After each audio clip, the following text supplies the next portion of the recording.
What's going on, guys? Welcome back to another video. I got a really awesome video today and I'm very excited.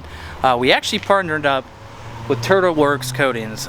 They do powder coating, laser etching, everything that you can think of. I am super excited. So let's go ahead and head inside and let's go meet the crew. What's going on, guys? Hey, what's up? What's going on, man? I'm Travis. Been here at Turtleworks since the beginning with Jamie. Yeah, I'm Jamie Kuhn. We started this back in October last year, and we've had some pretty good growth, and we're excited. As you see with the color wall, we've got colors on colors, and if we don't have it on the wall, we can get it in a couple of days. Nice. Most of the manufacturers provide color matching, so we've done things in the past where we color match a Ford color or a Chrysler color. Nice. I see you guys got some finished work in here. Just kind of give some people an example of it. Yeah, I hear there's some turbocharging subject matter experts here that might be able to identify some turbocharged parts there. Right here. Right here. So that, you know what that means, guys. So you can get all your cold side piping done from them. And the best thing about it too is they're right here by my shop, literally walking distance. So if you ever do a build with us and you want to do some powder coating, and this is where it's gonna go, right here, literally right next to us. So that's pretty awesome. And I heard that you guys might have a little something to show on camera with some spraying. So yep, we got a set of wheels that are coming out. We're doing a two-tone color. They're going to have a same color red as on those, a soft candy red lip and a prismatic city lights spokes. So nice. The wheels we're about to spray, they've already been sandblasted. They're ready to go. The oven's up to temperature, so I'm going to hit them with the application gun and chuck them in the oven. Yeah. So, well, let's go check the back. That's what everybody wants to see. Yeah, where the magic happens. Yep. All right, so how big is this oven right here? So this is our big oven. It's 8 foot by 8 foot by 12 feet. We can get some decent sized parts in there, side-by-side frames, ATV frames. We can get a Jeep frame in there, an older Wrangler frame would definitely fit in there. Allows us to also do a high volume of parts all at once as well. Not just the large outside stuff. It's one of the largest ovens in the area. Wow, yeah, it is. It's massive. It's a Columbia Coatings Cool Coat. It's we initially bought it as a 16-foot oven. 16 foot was going to be a little bit too big for the shop, so we brought it back down to 12 feet, but we still have burners for 20 feet of expansion, so if we ever do grow, or we decide just to make this the oven room, if you will, the oven can go all the way out to 20 feet. But for right now, we're in the final stages of getting this all set up. The gas comes out soon, and we've got a contracting company that's going to be running our exhaust up to the ceiling, and we're really trying to have this up and running by the end of the month. Nice. Holidays coming around, you know, it's a little challenging, but that's the goal, is to get this guy working. Well, yeah, you guys have to. You know, Thanksgiving's coming around, so we can put some turkeys in there. What do you think? Yeah. We can cook all of the turkeys. Yeah. We have a cookout for all of North Deland. But you also do have a smaller oven here too for smaller parts, so correct, you don't have to fire up the big oven. So yeah, that's convenient. We like to use this one as much as we can. It's a lot more efficient. Allows us to cost things a little bit lower than if we had to in the big oven. Yeah. Try and keep us competitive, and the controls on it are really nice. It keeps temperature within a couple degrees, and it's been verified. So it's a really good oven. I'm impressed with it. I like it, and it will be our workhorse. It's just more economical to run than the big one. But the big one is a very good tool to get either A, a lot of production work done at once, or B, really big items. So these are rims you already sprayed, well, coated here. I have to say, dude, they look really good. What kind of wheels are these? Those are Tenzo Passion 5s. Little story about these wheels. When I was deployed to Iraq in 2005, me, like every other young kid in the military, wanted a Mustang. Well, I decided that I had this little Dodge Neon. It was a 2.0, not an SRT. I was like, man, they're autocrossing these cars, and they're actually winning. This is pretty fun. So I decided to build up this little grocery getter, and it's been a lot of fun. So these wheels are every bit of, actually they're almost 20 years old. I put them on the car in 2006 when I got back from overseas. The garage was not kind to them, so they're getting recoated. What you're seeing right now, this is a base coat. It's a brushed or a polished aluminum base coat, and what this will do is this will be the shiny foundation for the soft red candy. So I'll do just a lip of soft red candy here on this. Once this goes in the oven to cure and harden up a little bit, I'll pull it out, I'll let it cool, and then I'll shoot the entire wheel in the city lights, and then I'll come through and I'll do a wipe to give me a nice clean edge, so you got a nice good delineation line there. And they're gonna look good. They're gonna look real good. Look Yeah, real good. they definitely. I like them. And then this is where, I guess this is just me assuming, but this is, I guess, where you spray everything. Yeah, this is our spray booth. We're running basically it's the same filter setup as you'll see on most of your larger commercial built booths. We built this one. It's worked out very well for us. Keeps the mess down, keeps the dust down, has a good flow rate. This right here is the star of the show, though. This is a Gema Optiflex Pro. This is probably the best powder coating application system you're going to find. Wow, that is crazy looking. Yeah, it is. Gives me a lot of control, a lot of options, and a lot of flexibility. There's something to be said for the less expensive application systems. They have a place. We do have one that we use for touch-up stuff or for small things where it's not economical to fire up the Gema. But if in any way possible I can use the Gema, I'm going to use the Gema. That thing is nice. It just, powder just sticks. It's amazing. So. And also too, I think this booth right here, you do all your Cerakoting, right? Yeah. So as you mentioned earlier, with the turbo parts, doing like the cold side pipes and all other stuff, Cerakote is preferable for high temperature applications or applications that have very tight tolerances. Cerakote's not as thick as powder is, but it's also a lot more tolerant to high heat applications. So if you have a hot side of a turbo, it's what you would use on there instead of powder, because it'll just, the temperature on the turbo will burn the powder. Cerakote, you're not going to have that issue. Some of them are rated up to 1800 to 2000 degrees. So definitely something that if it's a high heat application, we'll recommend going to the Cerakote. Or if it's something where you don't really have a lot of room and you don't want to add extra layers that powder coat might add, we do Cerakote instead. Right.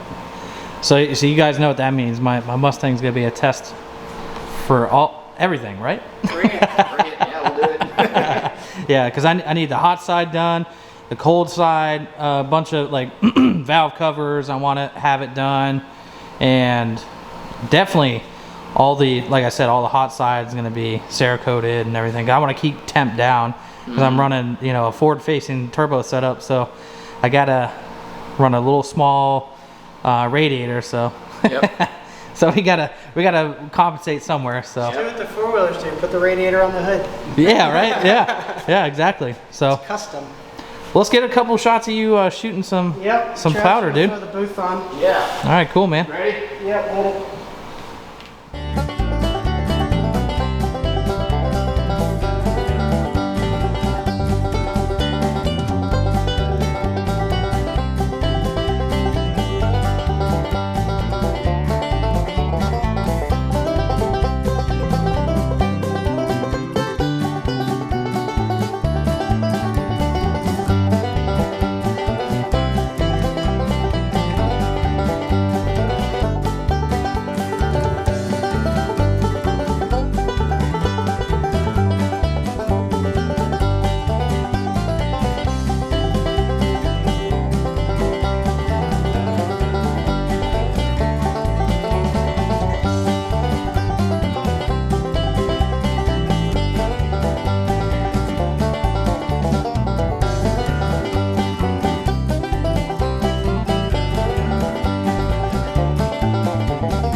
So I guess it's kind of like an easy bake oven, right? Set it and forget it, or?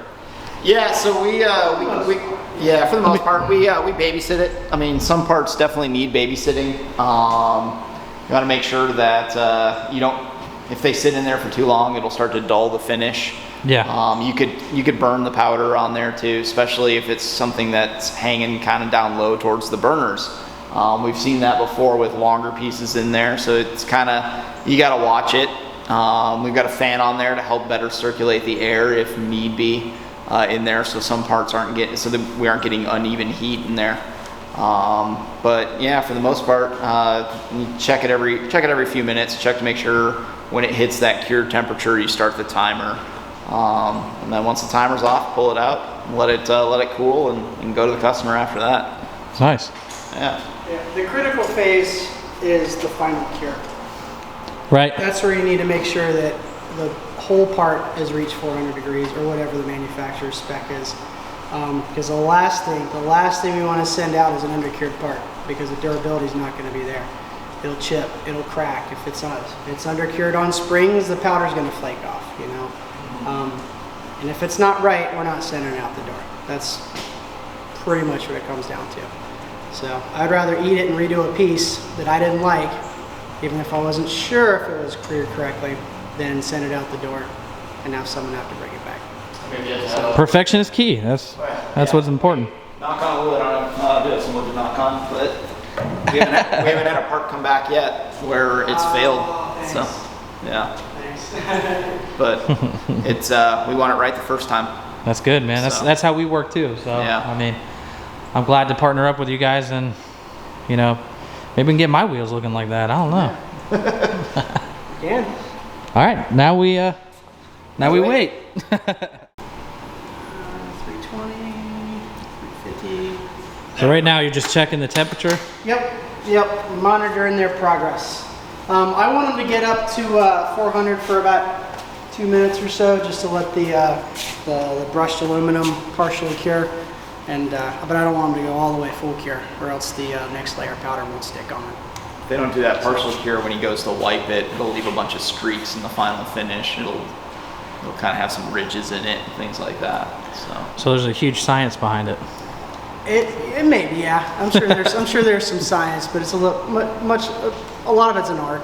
Yeah. You know, it's an art. I'm a processes guy, so I like, you know, everything has to be like so until you can improvise and make it art.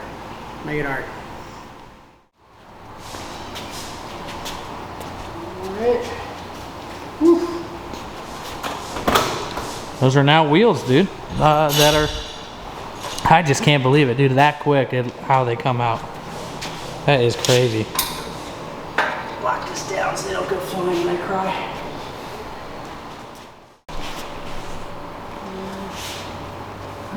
They had a high build.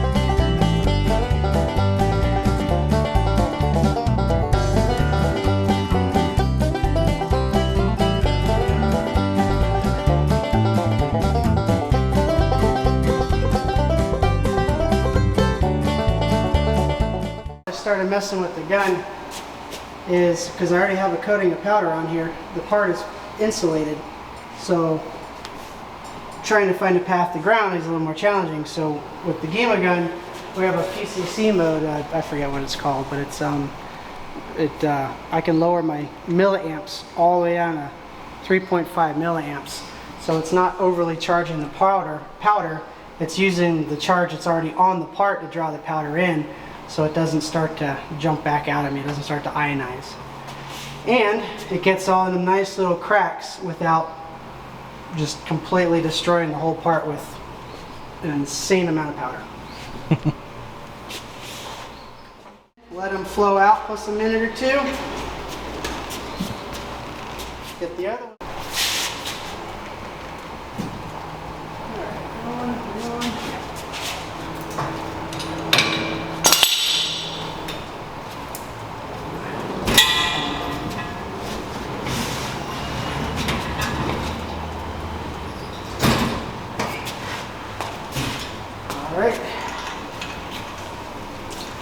And remember, guys, set it and forget it. Now we wait. Again. Well, cool, man. You know, I'm really excited to partner up with you guys, and it's good seeing the shop. We're gonna send a lot of business your way, and we appreciate it, man. Yeah, thanks for coming by. Once these guys are done, I'll send you guys some pictures, you guys, and give a little update. Cool, See absolutely. how well they work, or if I'm hanging from the ceiling because it didn't work out. We'll see. I'm cautiously optimistic as always. Yeah, absolutely. And I might just stop by and we'll shoot up a little follow-up video on the rims. Yeah, please do. Please do. It'd be great. Cool, man. Looking forward to it. Well, we appreciate it, buddy. We'll talk you. to you next time. Take care.